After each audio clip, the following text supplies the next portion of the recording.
السلام علیکم ورحمۃ اللہ وبرکاتہ۔ بچوں، آج ہم پڑھیں گے مضمون اردو۔ آج ہم پڑھیں گے سبق نمبر 8، شفیع الدین نیّر۔ تو بچوں، شفیع الدین نیّر یہ ایک شاعر ہے، آج ہم ان کے بارے میں پڑھیں گے۔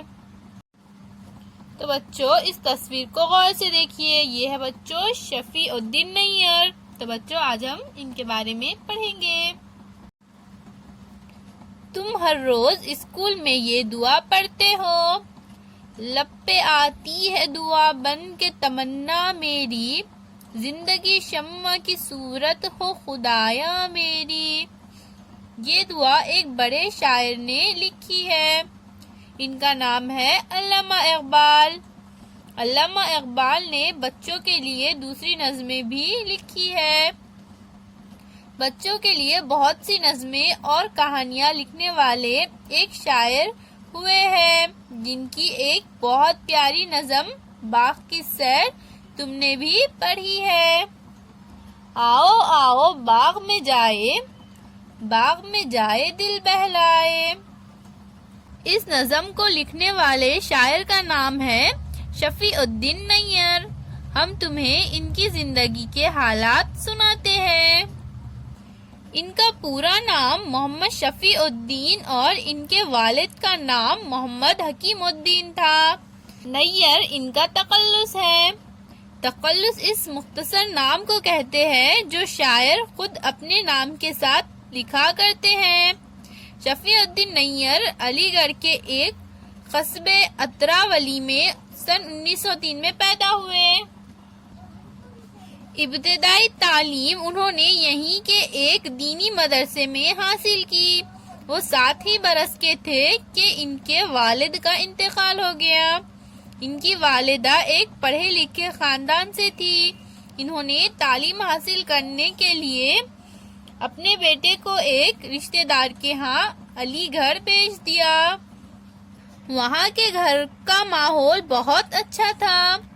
علی گڑھ میں رہ کر نیّر صاحب میں تعلیم حاصل کرنے کی امنگ اور شاعری کا شوق پیدا ہوا۔ کچھ دنوں بعد والدہ کی اجازت سے وہ پڑھنے کے لیے دہلی چلے گئے۔ وہ کہتے تھے کہ اس وقت میرے پاس صرف 5 پیسے اور ایک جوڑا کپڑا تھا۔ میں دہلی میں اپنے خرچ کے لیے کچھ محنت مزدوری کر لیتا اور کبھی کبھی اخبار بھی بیچتا تھا۔ دہلی میں رہ کر نیّر صاحب نے کتابت بھی سیکھی۔ ایک دن جامع مسجد کے امام صاحب نے ان سے پوچھا، کیا تم پڑھنا چاہتے ہو؟ شفیع الدین کے تو من کی مراد پوری ہو گئی۔ امام صاحب نے انہیں دہلی کے ایک اچھے اسکول میں داخل کروا دیا۔ خوب محنت سے پڑھنے کی وجہ سے وہ اپنی جماعتوں میں پہلے درجے سے کامیاب ہوتے۔ ان کی فیس معاف ہو گئی اور انہیں اسکالرشپ بھی ملی۔ شفیع الدین نیّر دہلی میں کئی جگہوں پر رہے۔ اپنے گزارے کے لیے وہ بچوں کو پڑھاتے تھے۔ انہیں جو رقم ملتی اس میں سے وہ کچھ روپے اپنی والدہ کے خرچ کے لیے بھی بھیجتے تھے۔ سخت محنت اور تکلیف کی زندگی گزارتے ہوئے انہوں نے اردو اور فارسی کے امتحانات اول درجے سے کامیاب کیے۔ وہ دہلی کے ایک اسکول میں مدرس ہو گئے۔ 65 برس کی عمر تک وہ اس اسکول میں پڑھاتے رہے، پھر انہیں وظیفہ مل گیا۔ شفیع الدین نیّر ایسے شاعر تھے جنہوں نے صرف بچوں کے لیے نظمیں اور کہانیاں لکھی۔ ان کی نظموں اور کہانیوں میں بھوت پریت اور جنوں پریوں کی باتیں نہیں ہوتی۔ انہوں نے جو کچھ لکھا بچوں کی عادتوں کو سنوارنے اور انہیں نیک بنانے کے لیے لکھا۔ 10-12 سال کی عمر کے بچے بڑے شوق سے ان کی نظمیں اور کہانیاں پڑھتے ہیں۔ نیّر صاحب نے ایک بار کہا تھا، مجھے بچوں سے بہت محبت ہے، میں ان کی تعلیم اور تربیت کے لیے لکھتا ہوں۔ میری نظمیں پڑھ کر بچے بوڑھے سبھی کہتے ہیں کہ میں بچوں کے لیے لکھتا رہوں۔ نیر صاحب کے سینے میں بچے کا سا دل تھا.